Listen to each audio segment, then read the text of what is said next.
There's always going to be context behind State of the Union addresses, the things that are happening around the world and certainly America are going to be front of the minds of many people that are watching it. Recent years, however, it has really, the decorum is all out the window.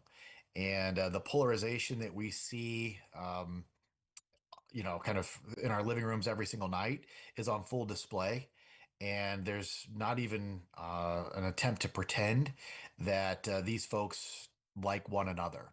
And so you're seeing a lot of jeering that's going on. You saw some of that, I think, really erupt during President Obama's administration and has really ratcheted up from, hecklers of Donald Trump, but also Nancy Pelosi tearing up his speech.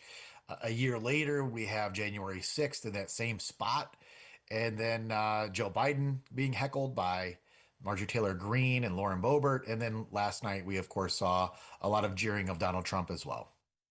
The State of the Union is not a requirement laid out in the Constitution that the president has to deliver every single year, correct? It is not. It is from time to time they are to speak on it. But of course, presidents love to be able to talk from the bully pulpit, as Roosevelt once said, Teddy Roosevelt, and they don't want to miss out on an opportunity to speak directly to the American people.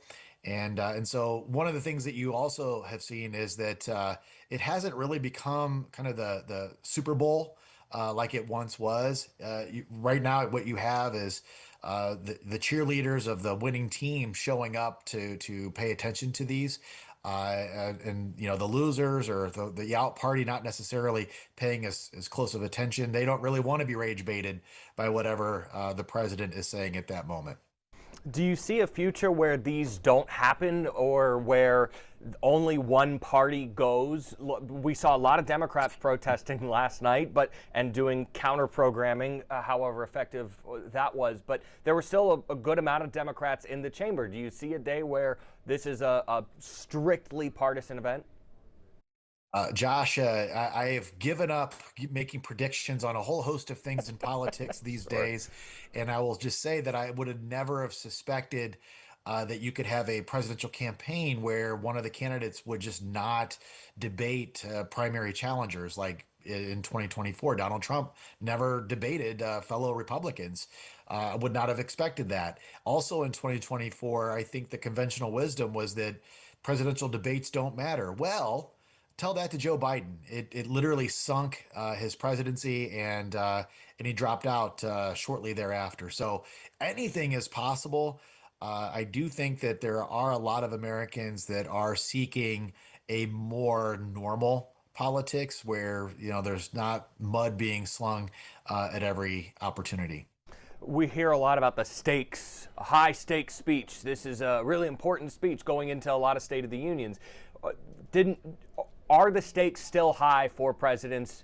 Maybe like Trump's given speeches before, so I guess like the first time you would see a president give a speech in this setting, it would be if J.D. Vance is the BGSU's poll, the front runner for Republicans. His first speech, I imagine, would be framed as being high stakes. But are they really high stakes speeches?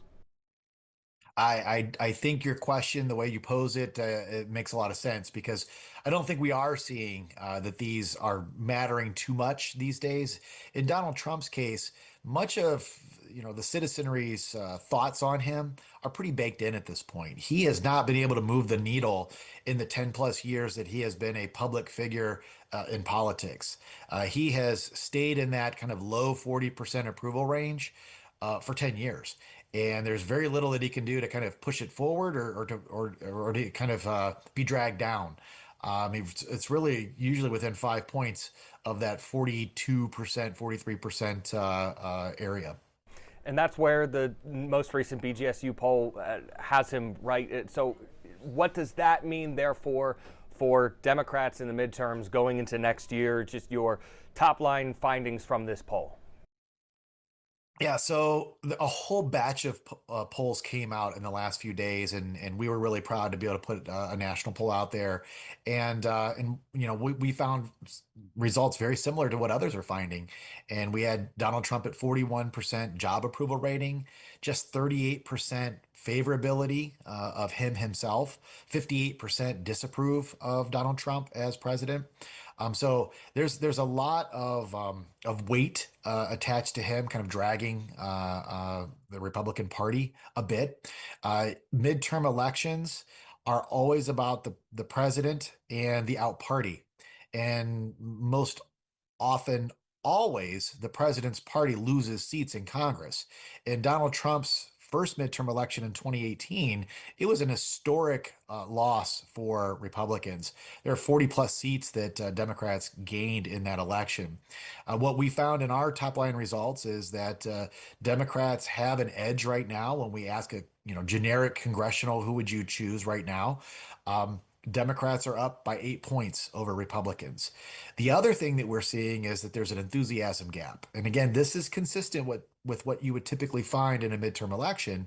And Democrats are far more enthusiastic about casting their vote in 2026 as opposed to Republicans.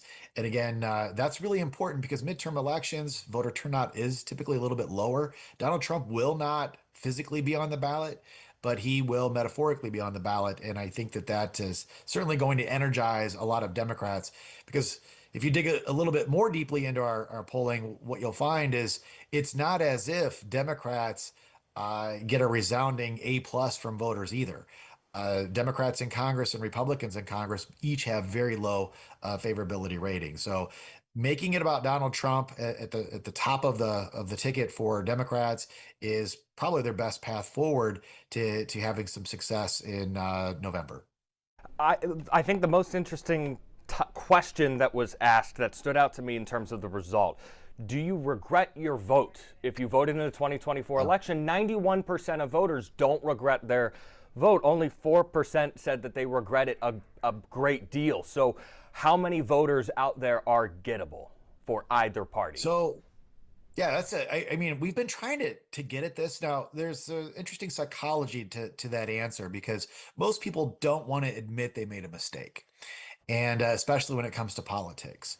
And so, on the one hand, you can look at that and say, well, most people don't regret their vote. On the other hand, if you do a little bit of digging, what you'll find is that about 15% of independents that voted for Trump do regret their vote. So those are the individuals that are those elusive swing voters. We are indeed in a highly polarized era, but there are voters out there that can be changed, and the economy is one of those areas where they can change their minds on. Another really interesting question that we asked is, how much do you agree with the statement, did you vote for the lesser of two evils?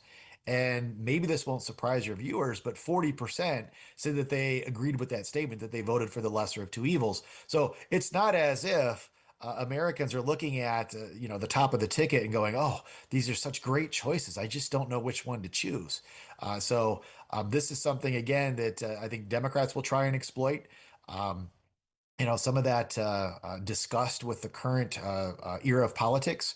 And right now, Republicans control all the levers of government. So if there's any blame to be apportioned out there, it's Republicans that will take that. And again, that is consistent with every midterm election. You asked a lot about America 250 and the Declaration of Independence. Why and what did you gain from that? Oh, wow. So this is such an opportunity for us to do a lot of examination of, where does America stand here as we seek to memorialize and reflect on this occasion. And and in fact, we have a grant that we obtained, and we're working with K through 12 teachers throughout the state. And one of those requirements is that we are putting some polling questions out there about where Americans stand on that, and those teachers will be able to use some of that information in their classrooms. And we found some really interesting things. For instance, there's a lot of folks that don't know who helped sign the Declaration of Independence. So we asked some factual questions, and yet most Americans are really excited about commemorating our 250th. So there's a lot of enthusiasm for that. When we asked people like what do they hope they take away from this occasion, is that there was a lot of folks that said that they wanted to have some unity around America's 250th celebration. So that presents an interesting piece for us to kind of think about. I don't see that that's something that our current politics is up for at this moment. So there is a hunger for it, but we're not necessarily seeing politicians take full advantage of that. So this is a national poll. We've done Ohio polls, statewide polls. Do you see yourself doing polls by individual congressional district like in Northwest Ohio in the ninth? Well, that's a great question because there's going to be a pretty competitive race here in Northwest Ohio, and I think a lot of eyeballs will be on that race, and there's going to be several others that'll be like that. We've definitely given it some conversation with our polling lab and my colleagues here at BGSU, and it's something that we're considering. Um, we will be doing another Ohio poll very shortly. And we know that a lot of eyes are on Ohio as well. I mean, if we talked about the House changing hands, there's it's a very close race in the House, very very close as far as the apportionment between Democrats and Republicans. Only takes a few seats to swing the House. The Senate's going to be a little stronger pull for Democrats to take, and one of the only ways that that's going to happen is if Sherrod Brown is able to pull a comeback of sorts in the state. So we will be polling there as well as our gubernatorial race. Still, stay tuned on whether or not we'll be hitting congressional